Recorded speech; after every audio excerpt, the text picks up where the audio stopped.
Welcome to the Nutrition Mission Podcast. This is where we're going to share information about nutrition and have insights into your own personal needs, as well as product information, as well as other information. You've got to be part of this nutrition mission. This is the official Clark's Nutrition and Natural Foods Market podcast. And we've been helping people live better lives since 1972. We're on a nutrition mission. Join us. Hi, this is Starkie Sowers. Welcome again to another Nutrition Mission episode brought to you by Clark's Nutrition Natural Foods Market. Today's topic is about muscle, okay? So I think it's critical that we build muscle, but before you get to where you're like, okay, I don't want to listen to this, right? I want to caveat a couple of things here. Number one, we're going to talk about the importance of muscle. Specifically, today's subject is going to also kind of deal with maybe some prevention of disease and muscle building and or activating your muscle. You got to hang on and see some of the details on that. The other thing I want you to be clear about is this. We're going to talk in depth and detail about building muscle from A to Z. So we're going to talk about teenagers. And this is coming up. So today's is just a prelude of what's coming.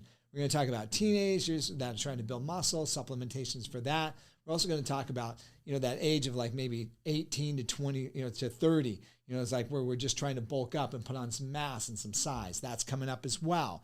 Let's say you're like in your 40s or 50s and look, I just want to look good again. I want to look good in clothes or whatever. We're going to talk about that. That's coming up as well. We're also going to extend and talk more about aging muscle, but today we're just going to do a little bit of a primer. And I put some tidbits together of what I thought was important, right? So real quick, number one, let's talk about what muscle is. Muscle is obviously, it's what moves your bones around, for lack of better terms, isn't it? It's what activates you. It's part of your structure. If you didn't have bones, obviously you'd just be a blob. If anyone ever saw the movie The Blob, you might want to see that. It's kind of fun. But anyways, the thought is you would just be rolling around, right? So ultimately your muscles and your bone is what moves you and makes your body move, all right? A couple little things though that happens with your muscle. It is structure. It is something that helps, but I kind of wrote down some notes on like why it's important to have muscle, right? So first of all, it keeps us upright, all right? So the other thing is necessary actually for the joints. Believe it or not, the joints would collapse if there wasn't enough muscle. So it's necessary for muscle. Also prevents joint trauma. It moves our lymphatic system. What's our lymphatic system? Our lymphatic system is ultimately the cleansing system of our body, all right? So when we eat nutrients, it goes into our bloodstream and it goes through a network. It goes through arteries, then it goes through arterioles. Arteries about the size of a garden hose. Arterioles about the size of a pencil. Then it goes into capillaries, and capillaries about the size of a hair. And that's actually where nutrients exchange into the cells. Oxygen, carbon dioxide comes out of the cell area. Oxygen goes in, and those nutrients, those vitamins, those minerals, those amino acids, those glucoses and proteins and all those things feed into the cells. Well, what's weird is some of those proteins actually can't come back into those capillaries. And a lot of these toxins and like the waste matter from the cells actually enter into what is known as an interstitial fluid area. So it's the fluids between the cells, for lack of better terms. Let's say you had a neighbor next door and he's like 20 feet away. It's that space between the houses, right?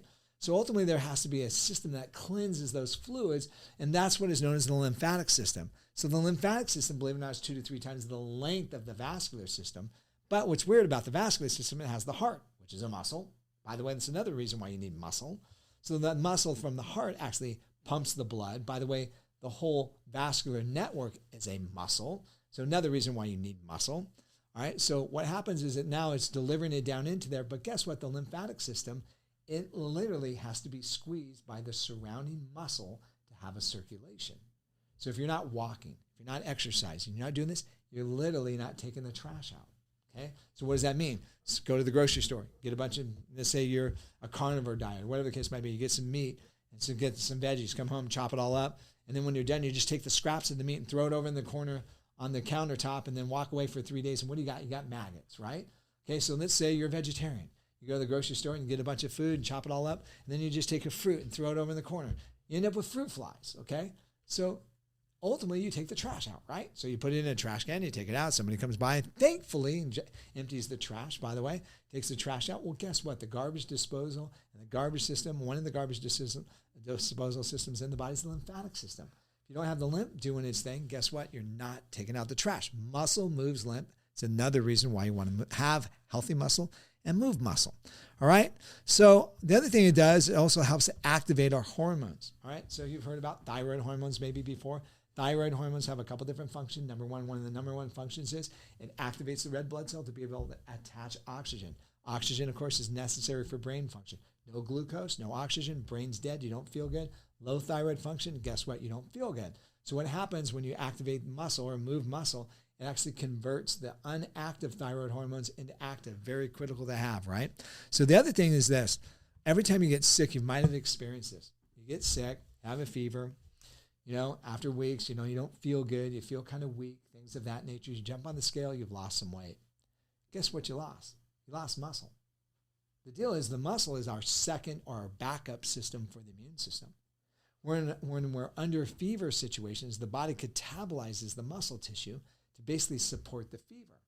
So the more muscle you actually have, it's more of a survival mechanism for you during cold and flu times, COVID or whatever the case might be. So I ended up getting COVID, all right? I didn't have much symptoms. Woke up in the morning and, I was like, okay, I got COVID.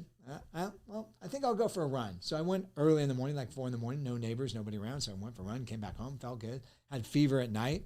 So then the next day I thought, well, I've got a garage gym, might as well work out in the garage. So I worked out during COVID without many complications. That said, I jumped on the scale after a week, I lost 5 pounds. Where did that go? It went to the fever at night. And so I was eating. It wasn't like I was lacking any type of nutrients. The body literally strips the muscle tissue down during fever times or sickness times, and it ends up being our backup to our immune system. Very critical. You might want to think about that. So years ago, there used to be a saying that says, the strong shall survive. So I didn't say that you have to be the strongest person in the world, but you might want to do something to build the muscle because when it comes to survival, probably a good idea. The other thing I think that's critical is this. All right, so I'm like 61. I look in the mirror and guess what? Some of my skin has a tendency to bag up a little bit. It should. I'm 61. But one of the things I do notice is this. Some of my friends actually, maybe they don't look as good as I do. One of the things that happens when there's adequate amount of muscle, it keeps the skin plump. You don't look as old, all right? So you might want to consider that as well too. All right, so now let's say maybe I've got your attention. So I got your attention. You think, yeah, maybe I should pay attention to that. Maybe I should work on my muscles, all right? So I'm just going to throw some things out. First of all, obviously, the last thing you want to do is take off, go to the gym, start squatting 300 pounds and say, hey, I'm going to put on muscle, right? What you want to do is make sure that you go to the doctor, make sure that you're healthy enough to be able to do this. Or you might be in a situation where you need a personal trainer to kind of maybe come alongside and say, look, here's the deal, dude. Your cardiovascular system's very weak. Your muscle system's very weak. We're going to start you off with some simple things. Maybe it's walking on a treadmill or whatever the case might be. You still might feel good enough to walk. And I think walking is one of the number one ways to get started. How much do you need to walk? So I like little things like this. So I thought I'd like dig into this a little bit, kind of see what's up. All right, so here's one thing we found is this. Walking 10 to 30 minutes 5 times a week. And as little as 10 to 15 minutes 5 times a week with a total of maybe 6 miles. Couple interesting facts. WebMD. I don't always like WebMD, but I thought this was a good moment. In cognitivity, normal adults walking 6 miles a week instead of being sedentary was associated with a 50% reduction in Alzheimer's risk disease in the next 13 years. Got 10 minutes? Got 15 minutes? Check it out. 6 miles? It ain't that far. Probably only take you like maybe 15, 20 minutes, 4 or 5 times a week to get to that 6 miles. That's a goal. All right. That's another reason why it's one of the things we see when you're walking using your muscle, the circulation to the brain literally prevents Alzheimer's disease. Are you kidding me? What'd you say? Yeah, get on it. We got to do it. All right. So let's keep going. And people with myocardial infarctions, okay, walking just 5 miles a week reduce brain atrophy. I'm sorry, not myocardial infarctions, brain atrophy. In people with brain atrophy situations, walking just 5 miles a week reduce brain atrophy and cognitive decline by more than 50%. So what is brain atrophy? Check it out, dude. As you're getting older, your brain's going to get smaller. If you're working out, your brain stays large. What does it mean if your brain's getting smaller? It's said you only use a certain percentage of your brain anyways. And then when you go outside and get smog or you smoke or do this or whatever, it kills brain cells or alcohol. No big deal. I got plenty. Guess what? You get older, you ain't got plenty. You're going to start losing some of these bad boys. You want to make sure that you're starting to pay attention. So now let's do this. Let's say someone has Alzheimer's, all right? Check it out. 6 months of walking program changes cognitive and Alzheimer's disease performance in patients with Alzheimer's disease. Let's read through this. It's kind of fun. 6-minute walk. Once again, 6 minutes. Anyone's got 6 minutes, right? Walk test. So they had this GW test, which is basically an index of activation of daily living standards and being able to have like mental state and things of that nature. All right. So anyways, they do the walk and here's what happens. So we actually noticed this. The people that were walking on a regular basis actually showed significant improvements in their cognitive abilities. At the same time, it reduced the advancement of Alzheimer's disease by 23%. So ultimately, up to 47%. Slower decline. The study indicates that it is possible to stabilize the progression of cognitive dysfunction in nursing home residents with Alzheimer's disease through a specific 6-minute walking program, or rather, in this particular situation, 6 minutes of activity. 6 minutes. Guys, you could do this on commercials, like in between television moments. There's no way out, right? All right, so let's do this and just kind of round it up a little bit. So let's build some muscle. I think it's critical to build some muscle, as all the things that we noted before. But I also thought I'd just kind of like go a little bit further. What is age-related sarcopenia? Sarcopenia is the age relationship of losing muscle. Believe it or not, once you hit like 40, 50 years old, you start losing muscle like crazy, usually because it's inactivity. By the way, plenty of people have started weightlifting when they're like 80 years old, 70 years old, actually start putting muscle tissue back on. Yeah, maybe you're not going to get as much as you did when you're like 18 or 19, but you can. Case in point, my dad had a gym. This guy walks in the door one time, he's 80 years old, all right? He says, hey, I want to start working out. I'm looking at him like, going, dude, you're 80 years old. This is like 1977. Dude, where have you been? He's a German guy. He used to own a German restaurant here in town. So we get talking with the guy, and so he's all about different foods. Starts lifting weights, actually put some size on. It was my job to measure this guy. Within the first year, he starts putting like an inch on his arm and this and that. I'm like, God, are you kidding me? This guy's 80 years old. He should be dying. So anyways, he starts in a situation, keeps training, and guess what happens? The guy lives to 100 years old, right? And how does he die? A lady runs a red light and hits him in his car. All right? So it's kind of a joke I've always said. It increases the propensity of dying from a car accident as you get older. Guess what? No joke for sure, right? So ultimately, one of the things that happens is this sarcopenia, or this age-related muscle loss, becomes a critical factor. Here's a couple of things that happens. Start losing the muscle, insulin resistance goes up, glucose intolerance, which means that you're going to be in a situation of diabetics. Inflammation goes up, decline in quality of life. Very significant when we get to the last point. Mitochondrial loss. Remember we talked earlier, other different times, mitochondria are the powerhouse in the cells. They're the things that create energy. You lose mitochondria, guess what? You're tired all the time. All right? Bone loss, osteoporosis, no-go, right? So there's a lady who comes in the store one time. She comes in the store. I mean, I can tell you her last name. Her first name was Leslie. She had osteoporosis. And every time she come in, she wanted to talk about calcium. Hey, I want to use this. I want to use that. Okay, got all these different things. Yeah, blah, blah, blah, right? So every time she comes in, okay, my osteoporosis is getting worse. I went to the doctor. I was in osteopenia for the last 7 years. Now I'm at the pre-point of osteoporosis. It's getting worse. So finally I told her, you know, Leslie, I love you to bits. I love you so much, I'm going to kick you out of the store. She goes, what? I go, yeah, I'm going to kick you out of the store. Can't come in the store. Not going to sell you more calcium. Sick and tired of selling you calcium. It's like your car. You've got your car outside. You got a nice car. Put the best gas in it. You get a tune-up. You have the mechanic take care of it, and you never start the car. She goes, what? I go, yeah, here's the deal. You're taking the best calcium. You're doing all these different things, but you're not starting the car. You're not activating the bone tissue because you're not exercising, because you're not lifting weights. Here's my buddy, Oscar. I want you to go join his gym. I want you to start lifting weights. And then what we're going to do is we're going to let you back in the store to buy calcium. Until then, get out of the store. She goes, you're serious? I go, no, not only am I serious. I'm dead serious. I'm kicking you out. So she goes over. She comes back. She goes, I signed up. Will you talk to me about calcium? I go, I will. All right, so we put on calcium. We have her do a couple other different things. Literally at the end of a year, she's out of the risk of osteoporosis, through the risk of osteopenia, and back at the top where things are different. Guess what? That was lifting weights, increasing muscle mass, bone mass, all right? Hypertension. One of the guys trades with me. He's like 65 years old. He retires, taking hypertension medication, starts working out.